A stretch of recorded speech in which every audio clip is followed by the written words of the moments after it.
Harka fuunee akkam jirtu hordoftoota chaanalii Gadaa Barnoota irratti hordofaa jirtaniif hundi keessan bakkuma jirtanutti nageenyi keenya isin wajjin ta'u jecha har'a immoo afaan Amaaraa fa'aa immoo afaan Ingiliffaa immoo gara afaan keenyaatti akkaataa hiikachuu dandeenyu keessa wajjin kan ilaallu ta'a jechuudha. Afaan Amaaraa immoo afaan Ingiliffaa immoo afaan gara afaan Oromoo keenyaatti hiikanni akkaataa jechoota barbaanne gara afaan Oromootti hamma danda'ame tokko akkaataa itti hiikachuu dandeenyu kan ilaallu ta'a jechuudha. Gama barnoota keenyaatti osoo hin darbin duratti chaanalii kootiif namni haaratatan akka sabsabotanii video keenya like gootanii akka nu jajjabeessitan isin beeksisna. Walumaa galatti fakkeenyaaf Facebook keenya keessa seena jechuudha. Erga keessa seeneen boodarratti barreeffamoota afaan Amaaraatiin ta'e immoo afaan Ingiliffaatiin ta'e immoo kan jiru karaa salphaadhaan akkaataa itti keenya gara afaan keenyaatti jijjiirannee akkaataa ittiin hiikannee ilaaluu dandeenyu keessaa tokkoffaa fakkeenyaaf Adaanech Abeebeetuunis afaan Amaaraatiin barreessiteerti. Akkamitti gara afaan fakkeenyaaf afaan Ingiliffaa gara afaan Oromoo afaan Amaaraa gara afaan Oromootti akkamitti hiikachuu dandeenyu keessa kan jettaniif kun iddoo kanarratti fakkeenyaaf Amaariffaan barreessiteerti jechuudha.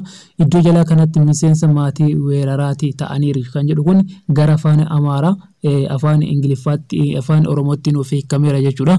Karaa kanaanillee afaan fakkeenyaaf afaan Ingiliffaa afaan Amaaraa gara afaan Oromoo keenyatti gara afaan keenyatti hiikannee itti fayyadamuu dandeenya jechuudha. Fakkeenyaaf Adaanech Abeebeetuun akkuma argaa jirtan kana afaan Amaariffaatiin nuuf barreessiteerti jechuudha. Garuu nuti gara afaan Oromootti translate goone gara afaan keenyatti hiikannee dubbisuu ni dandeenya jechuudha. Garuu dhibba dhibbarratti nuuf hiikuu dhabus hamma danda'ame tokko gara afaan Oromootti nuuf hiikaara jechuudha. Kun iddoo kanarratti wanta isin afaan Amaaraatiin gatiitii kanatti barreessite bifa kanaan gara afaan Oromootti nuuf hiikame jala kanatti nuuf dhufu waan ta'eef gama kanaanillee afaan barbaanne asirratti karaalee Feesbuukaatiin yommuu maxxansan gara afaan keenyatti hiikannee jijjiirachuu ni dandeenya jechuudha. Bifa kanaan komentoota garaagaraa keessa deemne yeroo kanatti fakkeenyaaf welcome to the Facebook page for the first kan jedhu kana gama afaan Oromootiin Facebook keessanillee gama afaan Oromootti hiikattanii kaatanii gara kanallee barreeffamoota garaagaraallee gara afaan Oromoo keenyatti hiikachuu ni danda'ama jechuudha. Fakkeenyaaf iddoo kanatti dabalataa ilaala kan jedhuu fi iddoo jalaa kanatti ammoo translation kan jedhutti nuuf dhufa jechuudha. Nuti ammoo kallattumatti gara afaan Oromoo keenyatti hiikachuudhaaf iddoo translation kan jedhu kanatti yeroo tokko inni baga nagaan gara fuula Facebook keenyatti biroo Itoophiyaa kan bara 1922tti baga nagaan dhuftan jedhee jechuudha. Fakkeenyaaf gama kanaan wanta afaan Ingiliffaallee nuuf kenname gara afaan Oromootti hiikachuu ni danda'a jechuudha. Gama kanaan Facebook waa'ee waan bareedaa hedduu nuuf taasiseera jechuudha. Waan nama gammachiisu gama kanaan tajaajila hedduu geesseera waan ta'eef kan akkamitti gubbaa baafachuu dandeenyaaf fakkeenyaaf dhiifama kana Facebook laayitii gubbaa dhiisinta mul'ise akkamitti akka gubbaa baasuu dandeessan kan ilaalu ta'a jechuudha. Walumaa galatti egaa haala kanaan Facebook keessan baaftaniin boodarratti iddoo sarara sadee kana yeroo tokkoof irratti tuqxu jechuudha. Erga tuqxanii bifa kanaan settingilee isaa isiniif baa jechuudha. Fakkeenyaaf settingii preference kan jedhu kanarra yeroo tokkoof ni tuqna. Erga tuqneen boodatti bifa kanaan ammallee setting kan jedhu nuuf baa jechuudha. Settingii san irratti yeroo tokkoof ni tuqna jechuudha.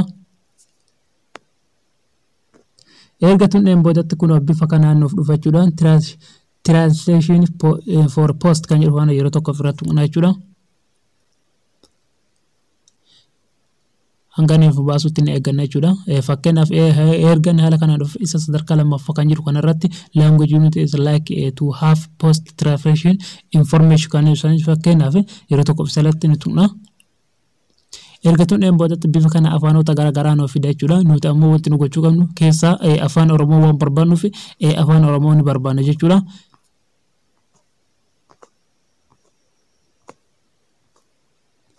Kun bifa kanaan amma afaan Oromoo argadheera waan ta'eef bifa kana right irratti gootu erga gootaniin boodatti yeroo tokkoof of duubatti deebitu jechuudha. Erga deebitaniin boodatti iddoo save kan jedhu kana yeroo tokkoof ni tuqxu. Bifa kanaan kun amma afaan Oromootti nuuf hiikameera jechuudha. Bifa kanaan kallattumarratti gara afaan Oromootti amma hiikanuuf kenneera waan ta'eef isinillee gama kanaan gama afaan Oromootiin hiika barbaadda kennuufii ni dandeessan jechuudha. Karaa kanaan irratti baafattanii kaawwatanii tajaajila keessan irratti oofuu dandeessan jechuudha. Gama kanaan walumaa galatti tajaajilli kenna afaan Amaaraa ta'e afaan Ingiliffaatiin maxxansoota garaagaraa yeroo nuuf kennanitti nuti ammoo gama afaan Oromoo keenyatti hiikanne itti fayyadamuu dandeenya jechuudha. Daawwattoonni kana fakkaata barnoota keenya guyyaa har'aa jechuudha. Bifa kanaanis hiikkoota garaagaraa afaan feenanii iddoo kanarratti maxxansanii nuti afaan Amaaraa san hin beekne taate gama afaan Oromootti hiikkanne tajaajila guddaa karaa kanallee yaada tokko kennuu ni dandeenya jechuudha. Afaan nuti hin beekne gama kanaan gama afaan Oromootti nuuf hiikkame gara dhibbatti nuuf hiike tajaajila guddaa nuuf kenna waan ta'eef walumaa galatti barnoota keenya guyyaa har'aa qabadhee dhufe kana fakkaata jechuudha. Viidiyoo kana please like gochuudhaan akkasumas yaadas yoo qabaattan koomentii jalatti nu barreessuudhaan viidiyoo kana share gochuudhaan namoota haala kanaan afaanota hedduu baratanii osoo beekanuu gara afaan Oromootti hiikachuu dadhabanii yoo jiraatan taate gama kanaan itti fayyadamne afaan keenyatti hiikanne tajaajila yaada garaagaraa hordofuu ni dandeenya jechuudha. Barnoota keenya guyyaa har'aa qabadhee dhufe kana fakkaata hanga barnoota viidiyoo biraatiin walitti